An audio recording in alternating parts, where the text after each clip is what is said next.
Assalamualaikum warahmatullahi wabarakatuh. Qala mu'allifu rahimahullah nafa'a bihi fidarunya amin ya rabbal alamin. Rabbi shrahli sadri wa yassirli amri wahlul 'uqdatam min lisani yafqahu qawli. Wa qul ja'al haqqu wa zahaqal batil innal batila kana zahuqa. Wa nunazzilu minal qur'ani ma huwa shifaa'un wa rahmatun lil mu'minin wa la yazidu zalimina illa khusara. Wa la hadiniyah wa suratul fatihah khusun ila al-muallif hadhil kitab ahlal musammarah fi awni aitish'ah Qudasa sirrahu wa nawadurhahu wa julijaratihi syai'ilillahu al-fatihah. A'udzubillahi minasyaitonirrajim. Bismillahirrahmanirrahim. Alhamdulillahi rabbil alamin arrahmanir rahim maliki yaumiddin. Iyyaka na'budu wa iyyaka nasta'in ihdinas siratal mustaqim siratal ladzina an'amta 'alaihim ghairil maghdubi 'alaihim waladdallin. Amin. Bismillahirrahmanirrahim. Badatu bismillahirrahmanirrahim.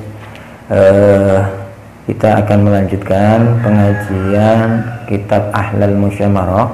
Mudah-mudahan sebelum lebaran kitab ini sudah khatam. Saya lanjutkan pada halaman 21 kitab Ahlal Musyamarah. Bagi yang sudah mendownload kitabnya atau sudah mendapatkan di toko-toko kitab di tempat sahabat-sahabat semuanya. A'udzubillahi minasyaitonirrajim. Bismillahirrahmanirrahim. Wa amma auladuki tarub al mutaqaddamu dzikruhum fallati ismuha nawangsih fatazawwajaha lembu peteng ibnu Brawijaya.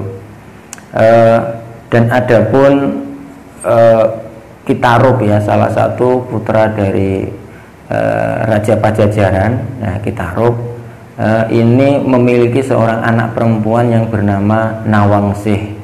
Nah, Nawangsih ini di kemudian hari akan dinikahi oleh lembu peteng, anak dari Prabu Brawijaya yang berasal dari kasta Sudra ya, bahasa begitu, karena Brawijaya waktu itu pernah sakit begitu, kemudian sakit yang parah, dan para tabib, para dukun begitu meminta kepada Brawijaya agar bisa sembuh dari sakitnya, itu diminta untuk menikahi seorang perempuan yang jelek dari kalangan rakyat jelata.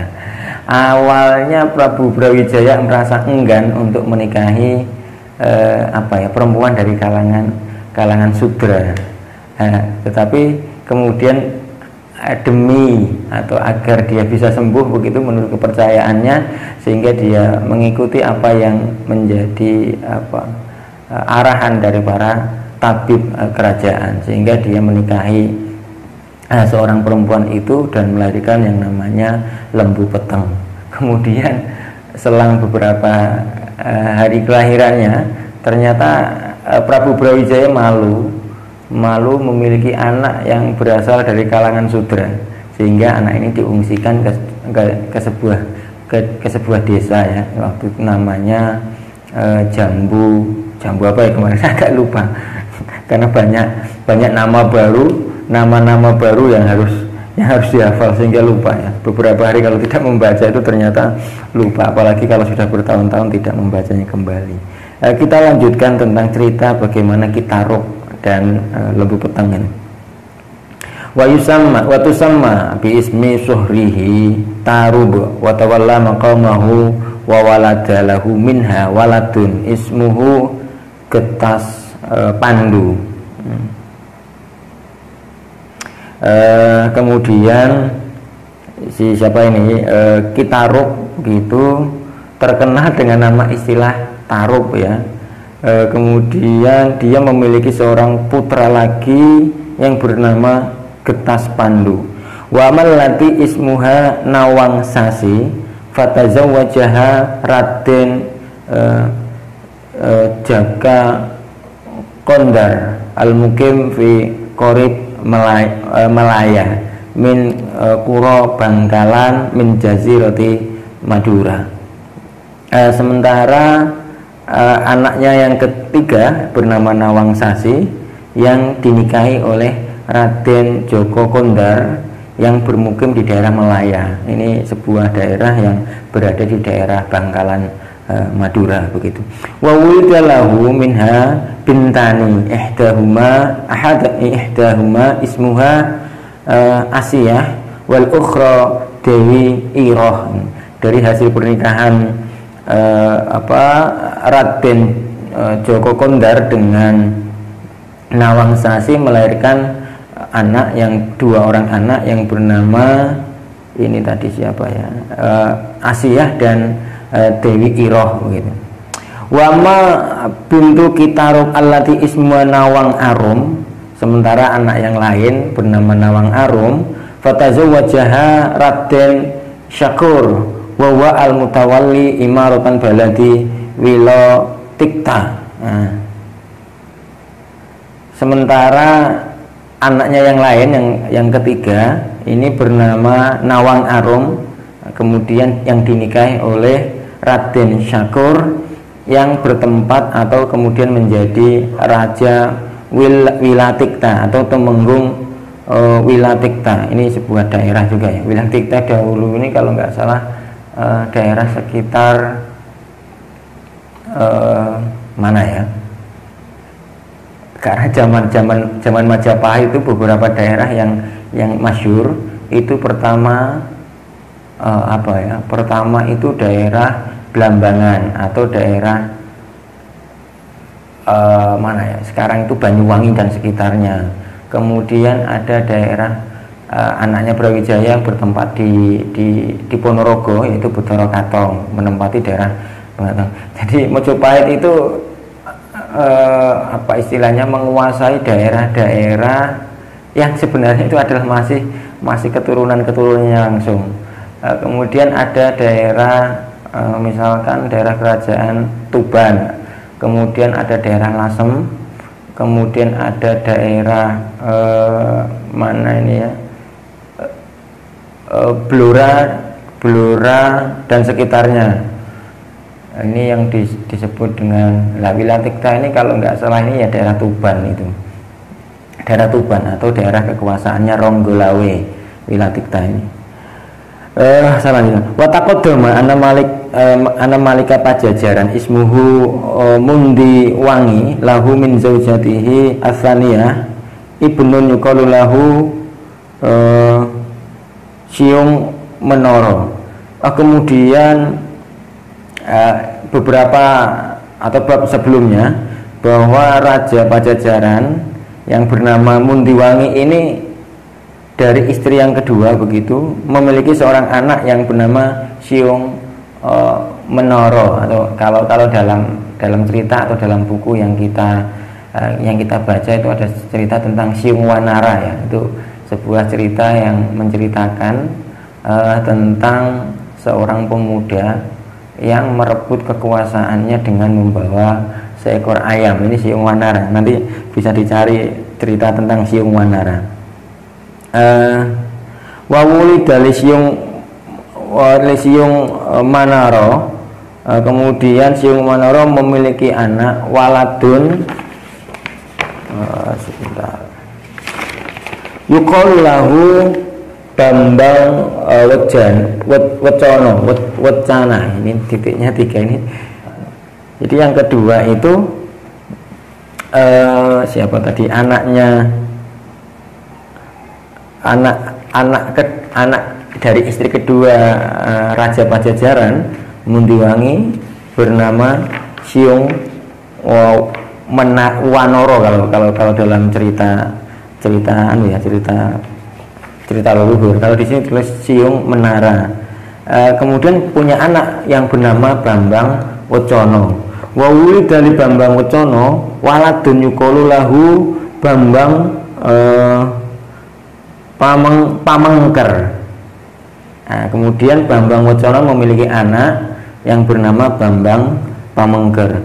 Wa ana hada ayah doa tahta qahra maliki Mojopahit fa anjaza ila qoribatin tahta Jabal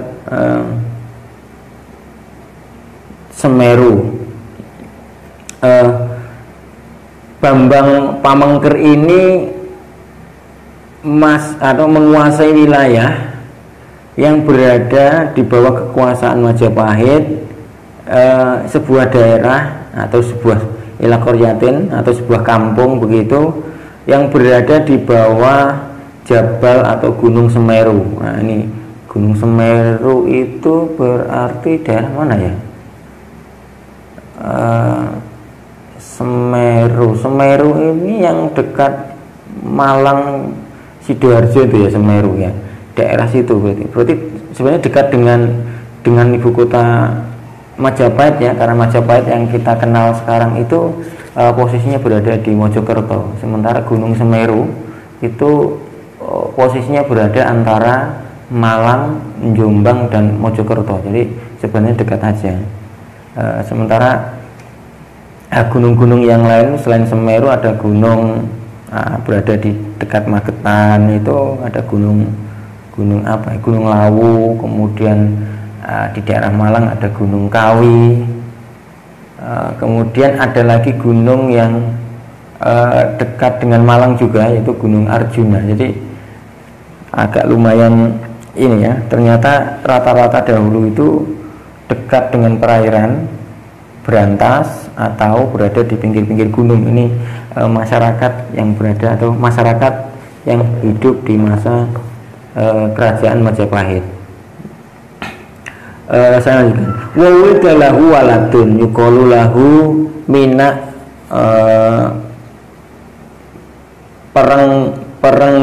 Perenggulo. Nah, rada angel ya, karena bahasanya juga agak aneh juga.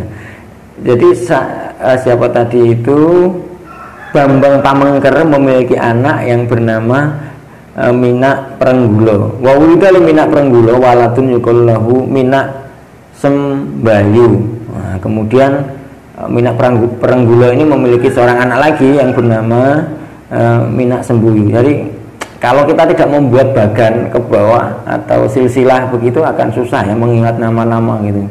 Mulai dari Mundiwangi Raja Pajajaran ke bawah memiliki 3 orang anak dari istri pertama, kemudian ada anak lagi dari istri kedua. Ini kalau tidak kita tulus dengan sistematika ke bawah, ini akan susah. Saya kira akan susah ya menghafal nama-nama itu, apalagi nama-nama yang tidak akrab di telinga kita ya. Nah, kemudian wahwa alladzi sara malikan fi baladi Blambangan. Mina Sembuyu inilah yang kemudian menjadi ratu di daerah Blambangan. Wa sayati irtibatu haula'i biadil kisah. Nanti akan kita ceritakan cerita tentang ini. Jadi nanti ada sebuah cerita dari Minyak Sembuyu. Di awal sebelum saya memulai ngaji kitab ini, saya cerita tentang bagaimana dahulu ketika Sultan Mahmud II mengirim ribuan ulama itu apa ya? Karena dahulu itu orang Jawa itu menggunakan percaya pada paham animisme dinamisme ya, bahkan sampai memakan manusia. Nah, ketika Sultan Mahmud mengirimkan ribuan ulama untuk mengislamkan Jawa, ternyata dimakan para demit-demit atau ini ya, para pengabdi-pengabdi ini ya, sehingga ulama-ulama itu habis.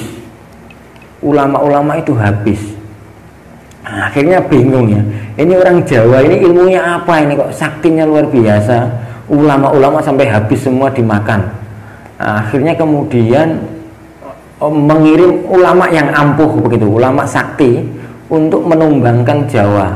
Nah, makanya kemudian dikirim yang namanya Syekh Subakir ya, Syekh Subakir yang kita kenal dengan istilah Syekh Subakir. Itu di daerah Magelang, itu di pusat komando atau arwah gentayangan atau jin lembut itu. Syekh Subakir langsung ke pusatnya gitu ya. Akhirnya semuanya kalah dengan Syekh Subakir, lari ke daerah timur ya, daerah timur. Masih dua, yaitu di daerah satunya daerah Kediri yang sampai sekarang kita masih melihat beberapa sisa-sisa peninggalan ritual-ritualnya, dan yang terakhir lari ke timur yang berada di Alas Purwo atau daerah Jember, Banyuwangi itu. Lah yang kemudian mendirikan kerajaan Blambangan. Lah raja yang memerintah itu adalah yang ini. Siapa tadi? Minak Sembayu ini, Minak Sembayu ini yang mempunyai anak nanti namanya adalah siapa ya? Condrowati kalau nggak salah ya. Nah, anaknya Condrowati yang nantinya akan dinikahi oleh salah satu sesepuh Sunan atau salah satu orang tua dari Wali Songo, yaitu saudaranya Syekh Ibrahim Asmorokondi. Nah, nanti cerita itu akan sampai di sini. Nanti kalau saya ceritakan sekarang nanti nggak asik. Nanti kalau pas ceritanya akan saya jelaskan secara detail cerita tentang ini sejarah ya. Sejarah, jadi harus apa istilahnya, kita harus juga cari perbandingan, cari referensi lain, apakah memang benar seperti itu ceritanya ataukah tidak. Jadi kalau bisa bicara sejarah ya, saya kira multi tafsir ya, tidak satu-satunya benar. Barangkali kita membaca kitab ini versinya begini, tetapi nanti kitab yang lain versinya beda-beda, karena sejarah tidak semua orang menjumpai ya. Bahkan kenapa ketika kita bisa apa istilahnya mempelajari sejarah kebesaran dari Majapahit, karena memang masa itu ada yang menulis gitu lah ya. Ada yang menulis yang kita kenal dengan dengan menulis Negara Kertagama itu ya, oleh seorang empu yang memang menulis. Seandainya dahulu itu literasinya luar biasa, seandainya waktu itu banyak orang menulis begitu, saya kira sejarah-sejarah itu akan mudah tergali. Nah, namun yang menulis karena Majapahit itu rujukannya hanya kitab Sutasoma dan Negara Kertagama, hanya dua itu yang dianggap valid ya untuk saat ini, karena belum ketemu padanan atau belum ketemu kitab yang hidup semasa itu. Kalau ada kitab-kitab setelahnya, saya kira kayak misalkan yang ditulis oleh para raja-raja Jawa terakhir yang berada misalkan Sunan Pakubuwono, kemudian dari kerajaan kerajaan Solo.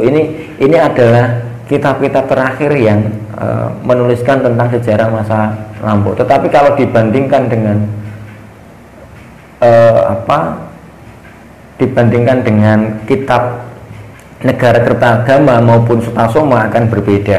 Ini yang barangkali membedakan antara Negara Kertagama atau kitab yang hidup pada masanya dengan kitab hasil interpretasi dari masa selanjutnya. Yang membedakan itu sama halnya misalkan kalau misalkan anak cucu kita itu mau membaca atau menulis atau mau melihat sejarah yang ada sekarang ini, misalkan era kepemimpinan Bapak Jokowi misalkan tahun ini, maka cerita yang valid itu adalah buku-buku yang ditulis pada masa sekarang ya, artinya misalnya saya nulis tentang Pak Jokowi kepemimpinannya A, B, C, D, E, kemudian sahabat-sahabat juga menulis tentang kepemimpinan atau Indonesia di zaman sekarang ini. Tetapi kalau misalkan kemudian ditulis oleh orang-orang setelah kita, misalkan 100 tahun lagi misalkan menceritakan tentang Jokowi, ini kan kemudian menjadi bias, kemudian menjadi tereduksi makna atau bisa jadi tereduksi sejarah itu sendiri. Nah, inilah yang kemudian muncul kitab-kitab sejarah yang menceritakan tentang babat tanah Jawa gitu. Untuk saat ini lagi-lagi saya berikan penekanan bahwa kitab yang paling tua begitu adalah Negara Kertagama dan Sutasoma. Selain itu adalah kitab-kitab baru ya. Mudah-mudahan nanti ketemu, ada yang menemukan, yang menulis di masanya. Ini saya kira akan menjadi pembanding yang juga asyik untuk dikaji, saya kira seperti itu.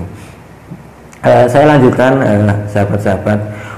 Wa amma man kana min amri Sayyid Maulana Ishaq alladhi taqaddama dzikruhu wa akhu Sayyidi Ibrahim fa innahu lama balagha mablagha rijal saha fil ardi hatta balagha ila baladi qalu Pasai wa huwa min baladi jazirati Sumatra fa aqama fihi wa widal waladani dzikruhu ismuhu Sayyid Abdul Qadir wa unsa ismuha Sarrah. Dan adapun cerita dari Sayyid Maulana Ishaq yang telah kita sebutkan sebelumnya, bahwa Syekh Maulana Ishaq ini merupakan saudara dari Sayyid Ibrahim Asmorokondi. Jadi kalau Sayyid Ibrahim Asmorokondi itu setelah dewasa kemudian mengelilingi dunia hingga akhirnya tiba di daerah Cempa atau daerah Vietnam, kemudian dijadikan menantu oleh Raja Cempa. Sementara apa yang dilakukan oleh Maulana Ishaq, Maulana Ishaq itu setelah dewasa menjelajah mengelilingi dunia, kemudian sampai pada sebuah kampung atau daerah yang bernama Pasai gitu ya, negara Pasai. Nah, berada di daerah Sumatera. Kemudian dia Maulana Ishaq itu kemudian jumeneng atau faqoma atau mukim di sana. Lah, setelah mukim di sana menikah, ternyata memiliki 2 orang anak. Yang pertama Sayyid Abdul Qadir, yang kedua bernama Sarrah begitu.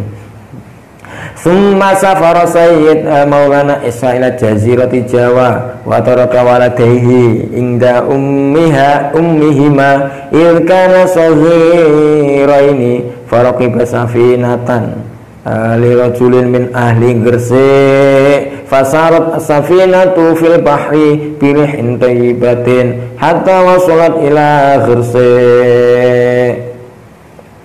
Kemudian Sayyid Maulana Ishaq ini meninggalkan 2 orang anak bersama dengan istrinya dengan menumpang kapal milik seseorang atau milik saudagar Gresik ya. Dan kemudian dengan menumpang kapal itu, kalau di sini disertai rihin thayyibatin nih, atau angin yang sepoi-sepoi lah bahasa sekarangnya gitu ya, agak lebay itu angin yang sepoi-sepoi. Saya cerita ya biar tidak bias ya. Jadi nanti anaknya Sayyid Asmorokondi itu namanya adalah Raden Rohmat ya, atau nanti yang dikenal dengan Raden Makdum ya, karena ketika mengunjungi bibinya atau adiknya atau apa istilahnya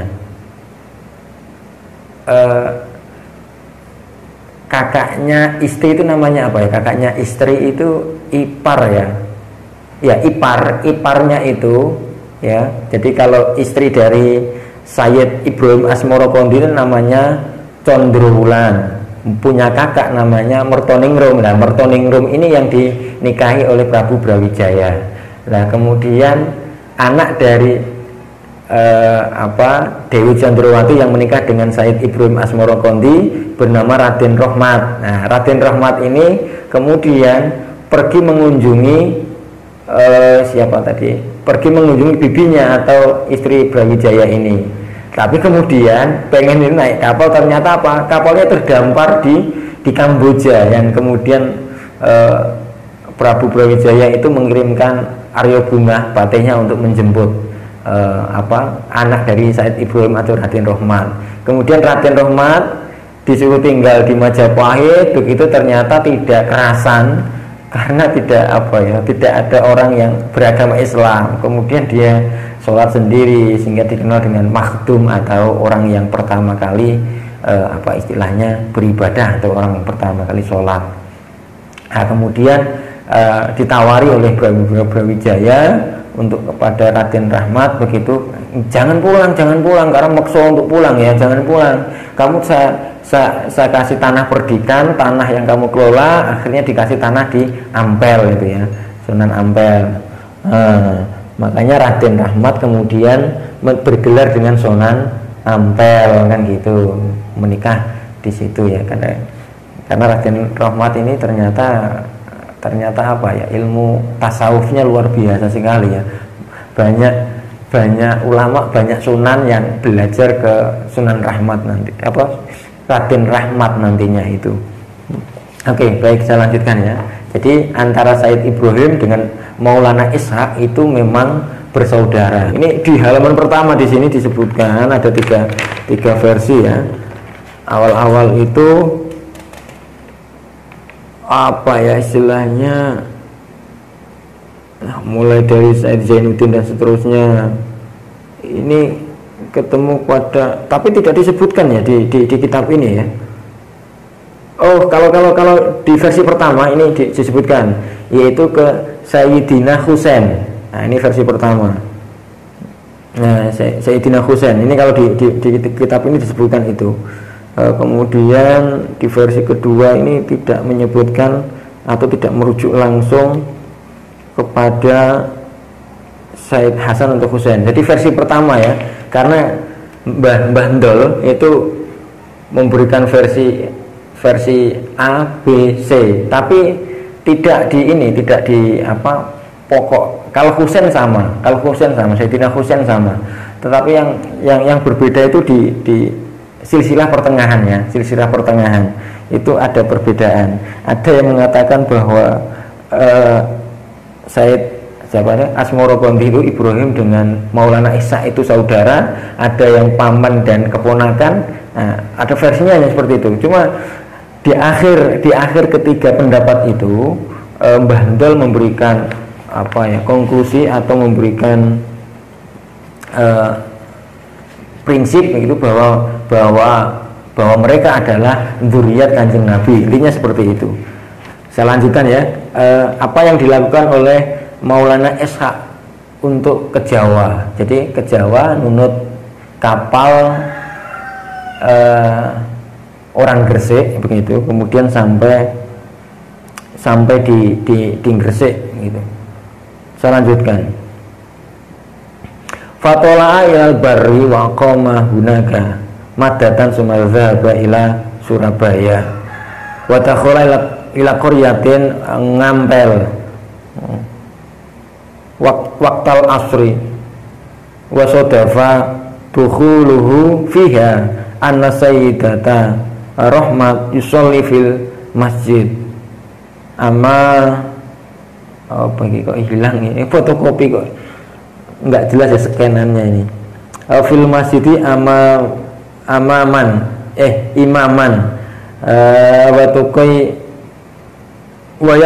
wayab tadi bihi salah satu rijalin Abu Hurairah waki Wirajaya waki Bengkuning.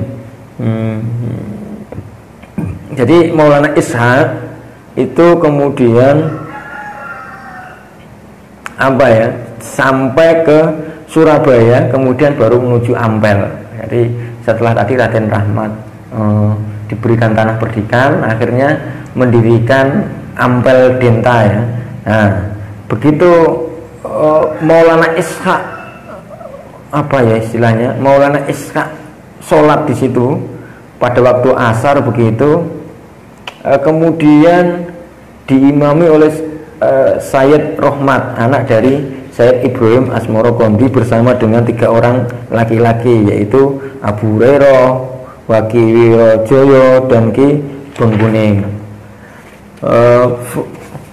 Fa'in tawzorohu Maulana Ishaq khorijal masjid falamma sallama Sayyid Rahmat min sholatihi sallama alihi Maulana Ishaq faroda alihi salam summa tasa'ala an ismihima wa an asma'i abaihima fa'arafa Sayyidur Rahmat gitu anna Maulana Ishaq akhu abihi ya. Kemudian siapa tadi? Maulana Ishaq ketika sholat kemudian menunggu selesainya sholat begitu, Di akhir kemudian terjadi dialog antara Sayyid Rohmat dengan ini Maulana Ishaq, karena terpisah ya, orang tua terpisah.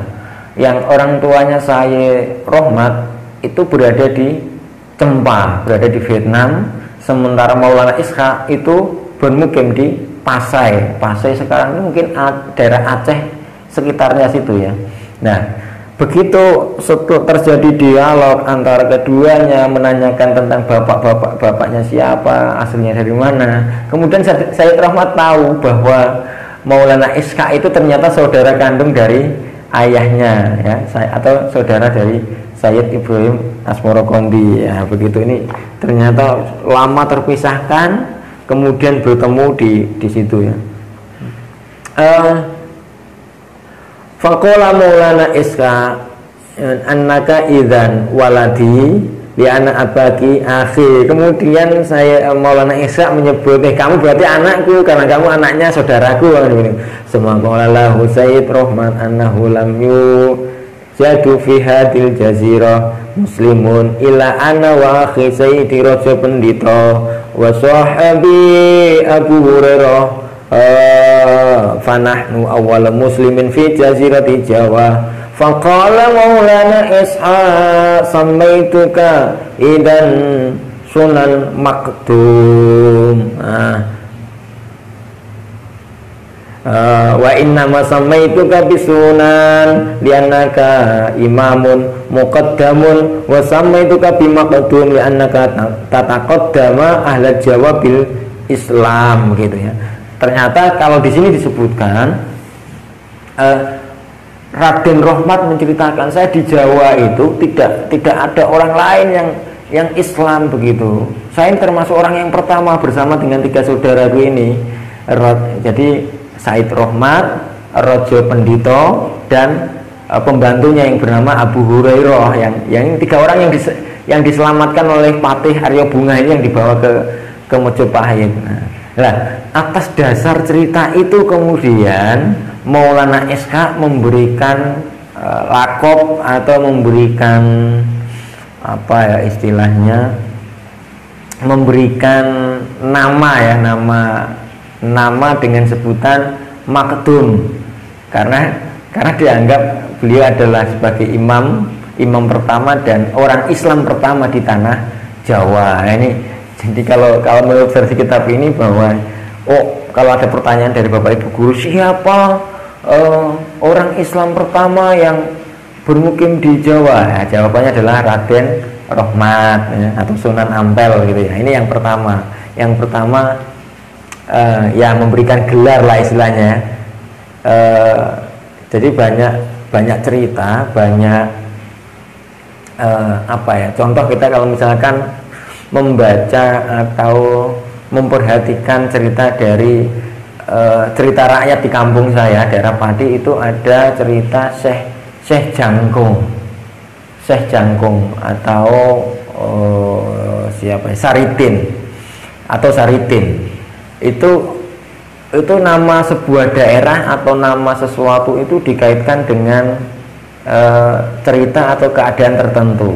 Contoh misalkan ada nama daerah yang bernama misalkan Gondowangi. Nah, ada cerita-cerita cara begini, ternyata tiba-tiba ada bau yang harum. Nanti rejaning zaman iki bakal tak jenengno Gondowangi karena banyak ada bau yang harum gitu ya. Gondowangi itu bahasa Jawa yang artinya adalah bau harum. Akhirnya sampai sekarang menjadi sebuah desa namanya Gondowangi. Kemudian ada lagi misalkan di daerah mana ya, Pemalang atau mana daerah situ ya, itu ada patung sapi pertelon gitu ya. Ini karena dahulunya ada cerita pertemuan dari 3 orang sunan. Nah, kemudian yaitu yang apa yang disematkan atau dilakobi itu kalau nama tempat, kalau orang itu diberi gelar lah. Ternyata Maulana Ishaq itu memberikan gelar kepada Raden Rohmat dengan sebutan Maulana Maktum. Banyak sekali cerita-cerita hikayat, cerita-cerita riwayat yang menjelaskan sebuah daerah yang dikait-kaitan dengan keadaan tertentu ya. Misalkan di kampung saya tinggal ini barangkali ini ada namanya Suwarga Bara. Ini sampai saat ini saya belum pernah mendengarkan orang tua, belum pernah mendengarkan ahli sejarah yang menceritakan tentang Suwarga Bara. Ya. Kalau saya ya disuruh bercerita tentang Suwarga Bara ini barangkali Ustadz Ainur Rafiq tahu tentang Suwarga Bara ya, karena memang di sini tempat tambang batu bara, jadi mengaitkan bara api dengan mungkin surganya bara di sini sehingga disebut dengan Suwarga Bara. Ada lagi yang menceritakan tentang Sangatta ya. Sangatta itu ternyata saya baca-baca literasi dahulu, ini entah betul atau tidak ya, saya membaca literasi juga ini tentang Sangatta. Dahulunya itu Sangatta itu ditempati oleh 3 orang makhluk gaib atau semacam jin gitu, yang tiga-tiganya bergelar dengan sang. Jadi 3 sang gitu. Ada Sangkima, kemudian menjadi daerah Sangkima itu Pertamina itu. Ada kemudian bergelar Sangatta ya, dari kata Sangatta ini kemudian menjadi kata Sangatta ya. Ada lagi mana dari sana, bukan Sangkulirang atau mana ya, Sangkulirang kalau nggak salah ya. Itu tiga orang makhluk halus yang menempati aliran sungai Sangatta inilah yang kemudian menjadikan desa-desa yang ada di daerah sini. Ini cerita yang versi yang saya baca tentang sejarah pendirian kota atau daerah-daerah yang ada di Sangatta gitu. Sangatta kata dari kata Sangatta, ada Sangkima dan lain-lain. Ini lakop atau pemberian nama ini saya kira hal yang umum yang dilakukan oleh masyarakat kita ya. Baik, saya lanjutkan ceritanya ya.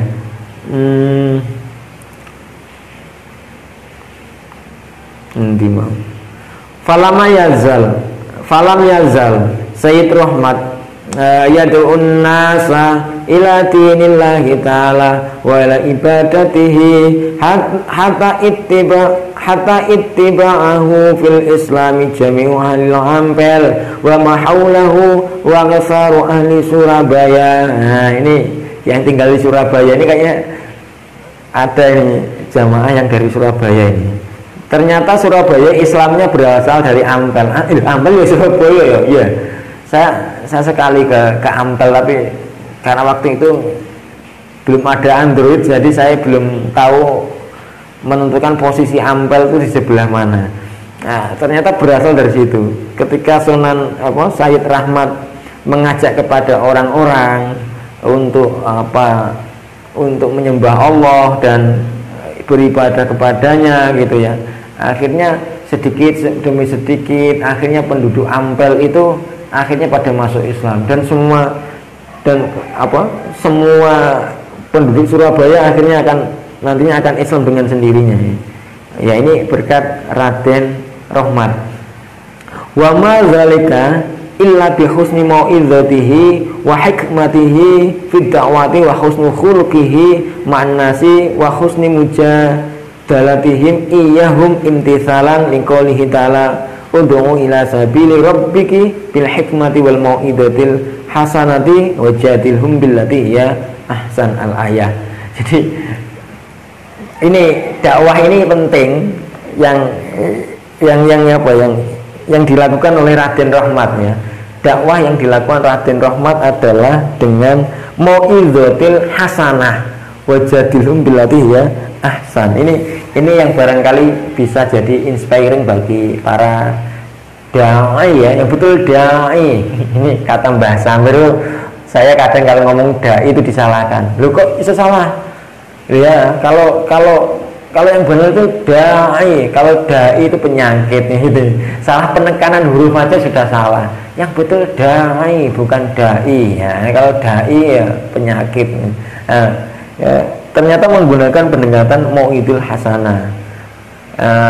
dari ayat Al-Quran itu, kemudian dari ayat yang satu ayat itu kemudian dielaborasi menjadi apa ya, teknik atau metode dalam berceramah, dalam berdakwah, mau'izatul hasanah, dengan cara apa ya, memberikan tauladan yang baik. Ini yang barangkali susah atau barangkali belum banyak dimiliki oleh para mubaligh di zaman sekarang ini. Karena kalau hanya sekedar menghafal Al-Quran, menghafal hadis, ini saya kira banyak yang mampu melakukan itu. Tetapi yang susah kemudian adalah bagaimana ketika menjadi tauladan, ketika menjadi mubaligh dengan apa istilahnya, dengan teladan yang baik. Ini saya kira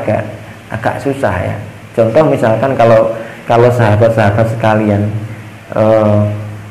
pahami beberapa atau tipologi para mubaligh yang ada di Facebook ya.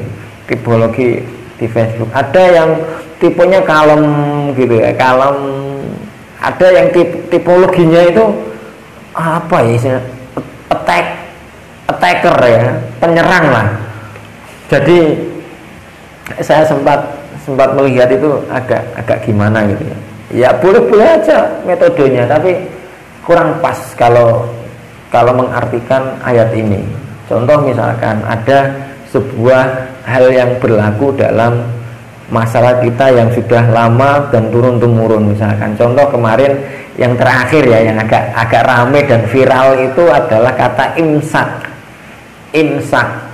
Menurutnya imsak itu bukan apa ya, bukan perintah dalam ibadah ya. Bahasanya Ustadz itu begitu. Imsak itu bukan perintah ya, bukan perintah dalam ibadah.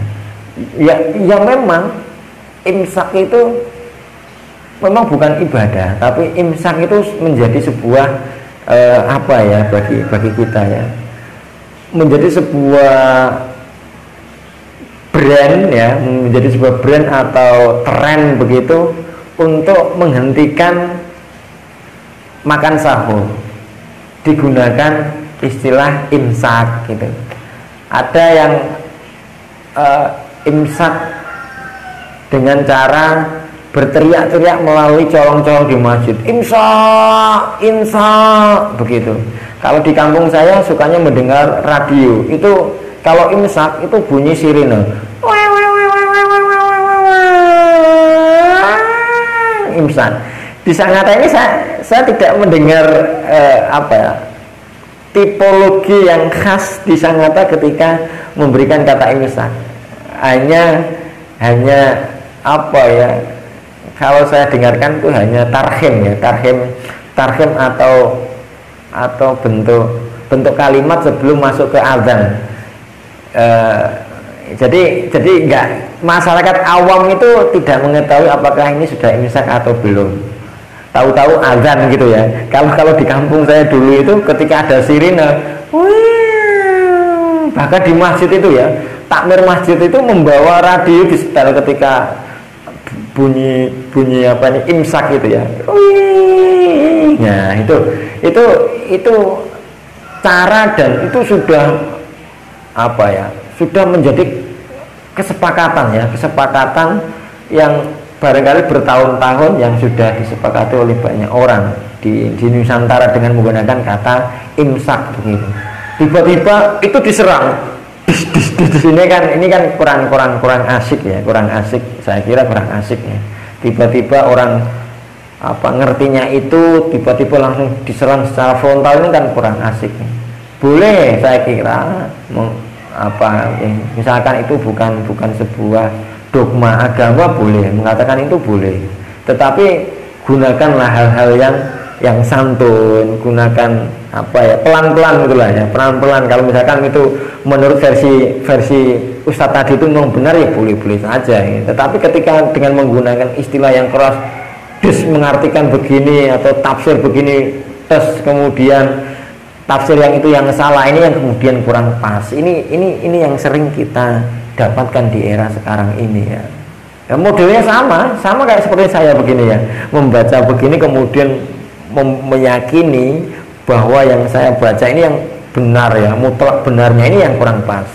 Ya, begitu juga yang dilakukan Ustadz tadi, menganggap bahwa kalau tidak golongannya, kalau bukan alirannya, ini kurang, tidak benar, tidak mutlak kebenarannya, ini juga kurang pas. Artinya tasamuh, toleran antar apa istilahnya aliran, antar metodologi organisasi ABC dalam berdakwah, ini yang penting adalah tasamuh gitu. Saya kok jadi ingat lagunya yang lagi viral sekarang itu,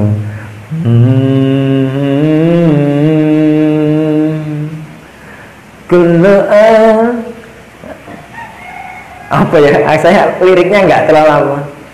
Lana is bila samaha, ya gitu ya. Bagaimana kalau kita hidup tanpa bertasamuh gitu ya, rasanya sempit ya, rasanya sempit sekali. Itu lagi itu viral sekali ya. Orang itu kan tahunya kan Sabian gitu ya, melihat wajahnya tapi tidak mau melihat liriknya ya. Kalau lihat lirik artinya itu kan sangat luar biasa ya, mengajarkan kita tentang tasamuh, mengajarkan tentang toleransi ya. Nah, hal-hal ibadah apa metodologi dakwah inilah yang dikembangkan oleh Wali Songo sehingga apa istilahnya, sehingga masyarakat Jawa itu akhirnya dengan ikhlas legowo untuk masuk Islam.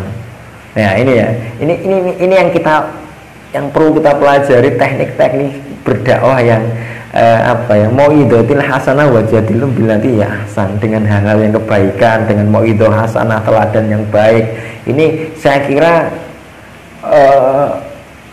apa ya, saya kira itu baik ya.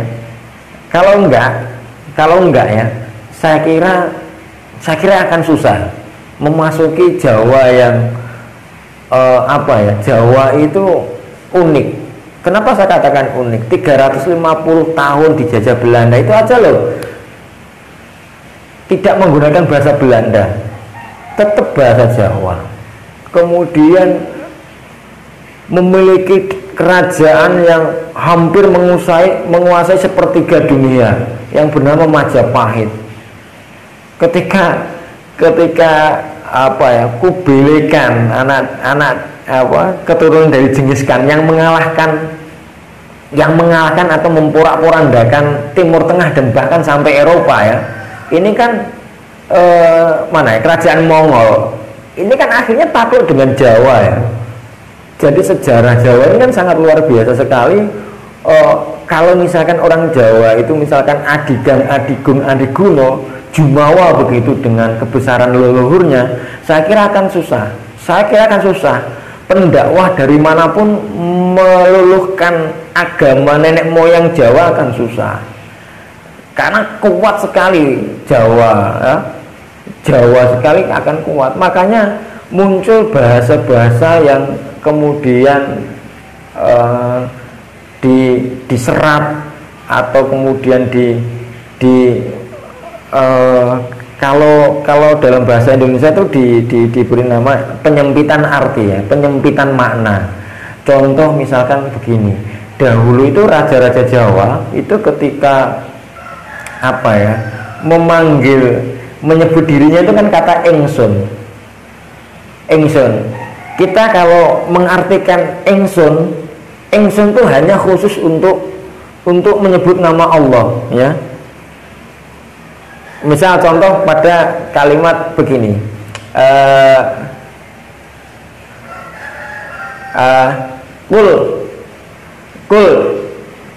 kul dawuh sira Muhammad, misalkan dawuh sira Muhammad ingsun majibake ya, ingsun Allah. Penggunaan kata ingsun itu dalam tanda kutip sakral ya, tidak disematkan oleh siapa saja, tetapi disematkan oleh orang yang disakralkan. Kalau dalam kita kalau kalangan pesantren ya, menerjemahkan kata ingsun itu khusus diterapkan dengan untuk Tuhan atau Allah. Kalau struktur organisasi Jawa Engsun itu hanya untuk ratu atau prabu, ya. Ratu atau prabu itu menggunakan kata engsun. Tetapi kemudian begitu siapa ya, wali Songo, dalam hal ini kita bicara dalam konteks ini ya, Raden Rohmat, kita belum bicara Sunan Kalijogo dulu ya. Raden Rohmat itu menggunakan kata engson itu disematkan kepada kalangan jelata ya. Yo, para misalkan kalau dahulu itu kan kita kenal istilah level atau pengkotak-kotakan level ya, mulai dari kasta satria, para bangsawan, kemudian kasta brahmana, para ulama-ulamanya, kemudian kata sudra, kalangan kecil operator lah ya, kemudian ada kuca misalnya kalangan pengemis, ada paria, kalangan istilahnya copet dan sebagainya. Ini begitu mereka orang yang tidak secara hierarki susunan kenegaraan itu tidak boleh menggunakan kata itu, kemudian coba dirombak oleh Wali Songo dengan menekankan engsun, niat engsun. Nah, kalau contoh sederhana kita coba aplikasikan dalam bentuk niat puasa ya. Nawaitu somaghodin an adai fardhi syahri. Itu kalau di kampung saya dulu itu begini, setelah membaca Arabnya gitu ya, Arabnya kan kalau hadisnya kan talafut ya, kita niat ini kan harus diucapkan jahar, keras, tidak boleh di dalam hati ya, itu di hadisnya ada. Maka nawaitu somaghodin an adai fardhi syahri, kemudian diterjemahkan dengan bahasa Jawa, niat engson poso tutuko sedino sesuk ya. Engson ini di kalau dalam bahasanya equity persamaan atau menyetarakan dirinya dengan kata ini kan gede. Akhirnya orang-orang yang kasta rendah, kasta paria, sudra ini akhirnya berbondong-bondong, iki ternyata bisa ya, ini sangat luar biasa sekali. Ini kalau ada tambahan dari ini ya, istilah engsun itu merupakan keakuan yang hak dalam tasawuf. Ini ada pakar tasawuf juga ternyata yang hadir. Engsun kalau menurut Ustadz Ainur Rafiq ini keakuan yang hak dalam tasawuf ya. Ini yang saya katakan bahwa penggunaan kata engsun yang diobral ya, dalam tanda kutip ya, diobral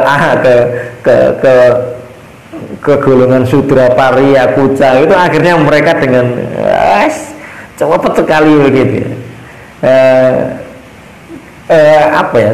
Saya katakan begini, di Jawa itu ternyata bukan dari kalangan beda tipologi dengan Cempa atau Vietnam. Syekh Ibrahim Asmorokondi masuk ke situ itu selain jalan pernikahan, menikahi anak sultan, anak raja Cempa, itu juga mengislamkan rajanya. Tetapi di Jawa ada ini ya, istilahnya debatable tentang agama raja terakhir ya, dalam hal ini adalah Prabu Brawijaya yang kelima. Itu kan sampai akhir itu kan dikatakan bahwa dia masih Buddha. Ada yang mengatakan dia Islam belajar langsung dengan Sunan Kalijogo. Ini ada dua versi ya. Entah, mudah-mudahan beliau Islam dan husnul khotimah begitu. Tetapi pandangan khalayak mengatakan bahwa Prabu Brawijaya ini masih Buddha, sehingga yang dilakukan oleh Sunan Ampel Raden Rahmat ini tidak mengislamkan, tidak dari top down, tapi dari akar rumput gitu, dari bawah dulu. Kalau dari bawah dulu membangun pertama yaitu dengan cara misalkan kalau dalam lagunya itu contoh ler ilir tandure sumilir ijo royo royo. Ini merupakan lagu ini kaitannya dengan waktunya mengunduh tentang itu tadi, penggunaan kata-kata, kemudian internalisasi nilai-nilai ketuhanan kepada masyarakat Jawa, bagian masyarakat Jawa yang rendah, maksudnya yang golongan kasta tadi ya, sudra dan sebagainya itu tadi, dengan menggunakan kata ingsun, kemudian ya coba dengan menggunakan internalisasi dengan hal-hal itu. Jadi tidak serta-merta langsung dengan menggunakan Islam secara Arab sana ya, tidak. Misalkan kita kalau lihat film-film Sunan Kalijogo misalkan, wah Mbah Sunan saya kok susah ya mengatakan alamin, agak susah, tapi lah gampangnya apa Mas Kang, saya kok gampang ngalamin ya akhirnya dibebaskan, sehingga agak miring sedikit-sedikit ya, miring sedikit-sedikit dari aslinya Islam yang asli. Tapi bagi para sunan itu tidak masalah, yang terpenting adalah pondasi tauhid, keimanan dari apa ya, warga yang sedang dibangun itu, mulai dari bawah ditandur dengan ditandur atau ditanam yang paling dalam itu, tidak langsung pokoknya gitu. Ini yang saya kira mauidhatul hasanah ini yang perlu kita pelajari dari para wali ya, teknik berdakwah yang sangat luar biasa sekali ini yang saya kira menarik untuk kita diskusikan lebih lanjut berkenaan dengan ini. Saya lanjutkan tinggal sedikit saja. Ini kayaknya sudah siang juga ya. Saya tidak punya jam dinding, jadi nggak tahu ini jam berapa. Saya lanjutkan. Wa quluhu ta'ala wahfid janahaka lil mu'minina wa quluhu wa'mur bil ma'ruf wanha 'anil munkar wasbir 'ala ma asabaka inna dzalika min azmil umur. Ini beberapa ayat-ayat Al-Qur'an yang berkaitan dengan berdakwah. Wa hakadza yanbaghi ayyakuna a'immatul muslimina wa masyayikhuhum ala hadhihi tariqati al-mardiyati hatta yakuna an-nasu yadkhuluna fi dinilai afwaja. Ini pesan dari Mbah Dhol, sang mu'allif hadil kitab. Ini apa istilahnya, seharusnya bagi umat-umat muslim dan para masyayikh-masyayikhnya atau pemuka-pemuka agamanya begitu ya, teknik berdakwah adalah menggunakan yang itu tadi itu, mulai dari mauidhatul hasanah, wahfid janahaka, kemudian menggunakan ayat-ayat Al-Quran yang kalau diinterpretasikan menjadi menarik dan sejuk itu ya, bukan Islam yang pemukul, bukan Islam yang pemarah, tapi Islam yang ramah begitu ya, bukan Islam, kalau sekarang konteksnya ada Islam radikalis itu ya, yang sekarang lagi ramai itu kan Islam radikal dengan moderat gitu. Ini akan menjadi perdebatan yang sangat seru dan berkepanjangan saya kira. Namun hampir ini menurut Ketua Umum PBNU ya, Yai Agil Siraj mengatakan sebuah negara ketika Islam moderatnya itu mayoritas maka negara itu akan damai begitu ya. Kenapa dikatakan damai? Karena moderat itu cenderung berada di tengah-tengah gitu ya. Jadi kalau kita bicara lebih jauh tentang sejarah munculnya firqah, itu kan orang itu sudah jenuh gitu ya, ketika Khawarij itu muncul bagaimana begini-begini, kemudian setelah Khawarij muncul kemudian golongannya Yazid bin Muawiyah gitu ya, harusnya Muawiyah itu mengembalikan kekhalifahan kepada umat muslim, ternyata mengangkat putra mahkota Yazid.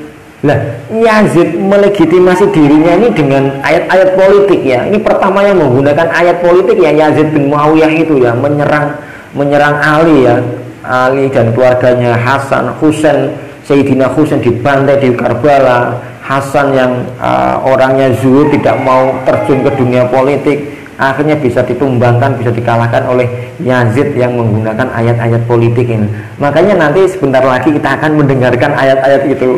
Saya kira contoh misalkan ada yang tidak suka dengan mohon maaf Golkar itu ya, ada menggunakan wala taqoba hadi syajarah gitu ya, jangan dekat-dekat dengan pohon. Ini diibaratkan dengan Golkar. Ada partai yang paling adil, dulu akrobit apa ini digunakan oleh PKS. Ada model-model partai-partai yang fokus mencari justifikasi tentang ayat bahwa itu adalah ayat politik ini. Saya nggak akan kaget dengan menggunakan ayat apapun, bahkan sahabat-sahabat kita yang kemarin sudah diputuskan di sidang PT-UN ya, nggak salah, HTI